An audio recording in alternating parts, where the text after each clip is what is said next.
আসসালামু আলাইকুম প্রিয় দর্শক। যে ইসরায়েল একসময় নিজেদের ভাবত অজয়, সে রাষ্ট্র এখন কার্যত ইরানের রকেট বৃষ্টির উন্মুক্ত মাঠ। একের পর এক হামলায় তাদের নৌঘাঁটি, কমান্ড সেন্টার, গবেষণা কেন্দ্র সব জ্বলেছে। ইরান শুধু হামলা করেনি, দিয়েছে সার্জিক্যাল। শুধু যে রণক্ষেত্র হয় না, তা এবার প্রমাণ করল তেহরান। আয়রন ডোম, যে প্রতিরক্ষা ব্যবস্থা ছিল ইসরায়েলের গর্ব, এবার সেটা পরিণত হয়েছে অবিশ্বস্ত ছিদ্র পয়েন্ট। 90% ইন্টারসেপ্টার রেট নেমে এসেছে 60%-এর নিচে।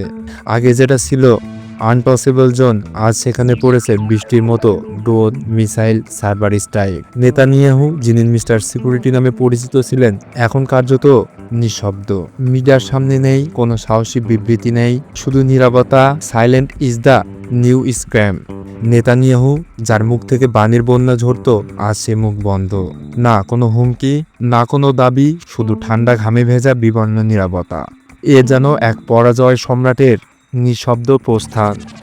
মিডিয়ার সামনে যে মানুষটি দাঁড়িয়ে উই উইল ডিস্ট্রয় থিম বলে গর্জত, সে এখন নিখোঁজ। কোথায় সেই বোল্ড লাইন, কোথায় সে ফায়ার? এত বড় ধাক্কা ইসরায়েল তাদের রাষ্ট্র প্রতিষ্ঠার পর কখনোই খায়নি। এবার শুধু সামরিক ব্যর্থতা নয়, গোটা আইডেন্টি শেখেন। ইরান তাদের চোখে চোখ রেখে বলেছে, তোমাদের একচেটিয়া আধিপত্য শেষ। মজার বিষয় হলো, ট্রাম্প নিজেও বারবার বলেছেন টেস্ট ফায়ার নাও, অথচ এই ট্রাম্প একসময় বলেছিল only force can stop Iran. Hezbollah সীমান্তে চাপ বাড়ছে, হামাস তেল আবিবে বার্তা দিচ্ছে, হুতিরা ড্রোন পাঠাচ্ছে। পুরো মধ্যপ্রাচ্য একসাথে এত ফ্রন্ট খুলে কেউ ইসরায়েলের মুখে এমন চপাটে ঘাত দেয়নি।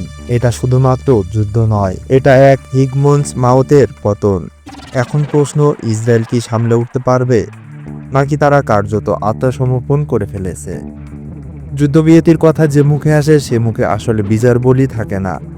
মধ্যপ্রাচ্যের বুকে এক নতুন বাস্তবতা তৈরি হচ্ছে। সেখানে আগের মতো ইউনিলেটারের ডোমিনেশন আর চলবে না। এই যুদ্ধে শুধু মিসাইল নয়, এটি নিয়ার অ্যাক্টিভেরও। এবং এখন সেই নিয়ার অ্যাক্টিভ বদলে যাচ্ছে ইসরায়েলের বিরুদ্ধে, ইরানের পক্ষে। Who's control now? The answer is load, and it is not Tel Aviv. ভিডিওটি সম্পর্কে কমেন্ট বক্সে আপনার মতামত আশা করছি। ভিডিওটি ভালো লাগলে আমাদের চ্যানেলটিকে সাবস্ক্রাইব করে বেল বাটনটি অন করে রাখুন।